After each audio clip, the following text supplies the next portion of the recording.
मशरिक़ वस्ता की सियासत हमेशा ताकत, नज़रियात और मफादात के पेचीदा इम्तिजाज पर मबनी रही है। हालिया बरसों में एक तसव्वुर बार बार ज़ेर बहस आ रहा है जिसे ग्रेटर इज़राइल कहा जाता है। माहिरीन के मुताबिक इस तसव्वुर के रास्ते में सबसे बड़ी रुकावट दरअसल इज़राइल ईरान को मानता है।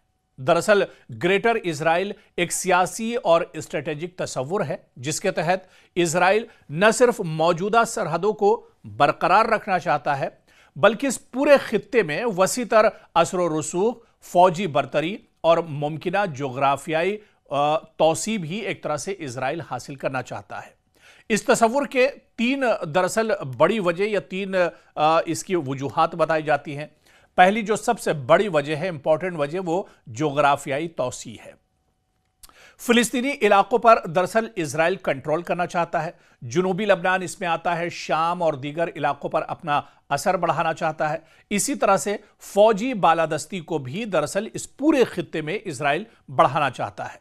पूरे खित्ते में आज़ादाना फौजी कार्रवाई की सलाहियत बढ़ाना इजराइल चाहता है। पड़ोसी ममालिक पर स्ट्रेटेजिक इससे दबाव होगा और कहीं ना कहीं इजराइल चाहता है कि पूरे मशरिक़ वस्ता पर या पूरे ग्रेटर इजराइल पर सियासी असर व रसूख भी हो। दीगर ममालिक की पॉलिसियों पर भी इसका असर अंदाज एक तरह से हो सकता है।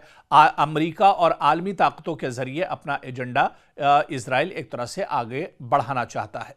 लेकिन ग्रेटर इजराइल के मामले में जब भी इजराइल, क्योंकि बार बार ग्रेटर इजराइल का मुद्दा उठाता है, बेंयामिन नेतन्याहू जो इजराइल के वज़ीर आज़म हैं, इससे पहले कई बार यहां तक कि अक़वाम मुत्तहिदा में भी ग्रेटर इजराइल का मुद्दा उठा चुके हैं। लेकिन इजराइल को यह पता है कि ग्रेटर इजराइल का उसका जो मकसद है, जो उसकी प्लानिंग है, उसमें सबसे बड़ी अगर मशरिक़ वस्ता में कोई रुकावट है तो वो दरअसल ईरान है। हालांकि ऐसा इजराइल क्यों समझता है? क्योंकि ईरान को इस मंसूबे के रास्ते में सबसे बड़ी रुकावट इसलिए समझा जाता है क्योंकि ईरान एक बड़ी इलाकाई ताकत है।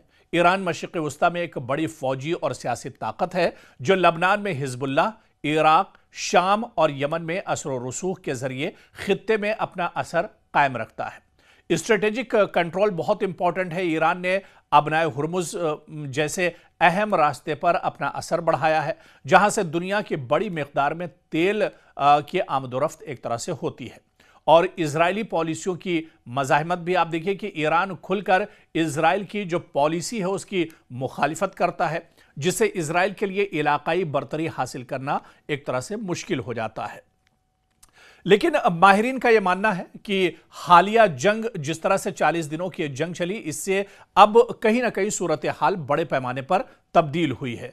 इजराइल और अमेरिका की जानिब से ईरान पर दबाव बढ़ाया गया लेकिन ईरान को मुकम्मल तौर पर कमजोर करने में इजराइल और अमेरिका को कामयाबी नहीं मिली और इसके बरक्स ईरान ने खुद को एक मजबूत इलाकाई ताकत के तौर पर मनवाया और इजराइल के मंसूबों को बहुत बड़ा धचका एक तरह से दिया है। आप देखिए कि इजराइल के वज़ीर आज़म बेंयामिन नेतन्याहू की क़यादत में इजराइल की पॉलिसियों को बाज़ तज्ज़ियाकार इस तरह देखते हैं कि जंग के जरिए एक तरह से बरतरी हासिल करने की इजराइल जो सोच रहा था उसमें उसे कामयाबी नहीं मिली। लबनान, गजा और शाम में फौजी कार्रवाइयां की गई। अमेरिका पर इजराइल ने पूरा इन्हिसार किया। इजराइल की सिक्योरिटी और जंगी सलाहियत काफी हद तक यूनाइटेड स्टेट्स की मदद पर दरअसल मुनहसिर है और यही इन्हिसार एक बड़ी कमजोरी भी इजराइल के लिए बन रहा है। दरअसल आप देखिए कि अमेरिका इस पूरे मंजरनामे में कलीदी हैसियत रखता है।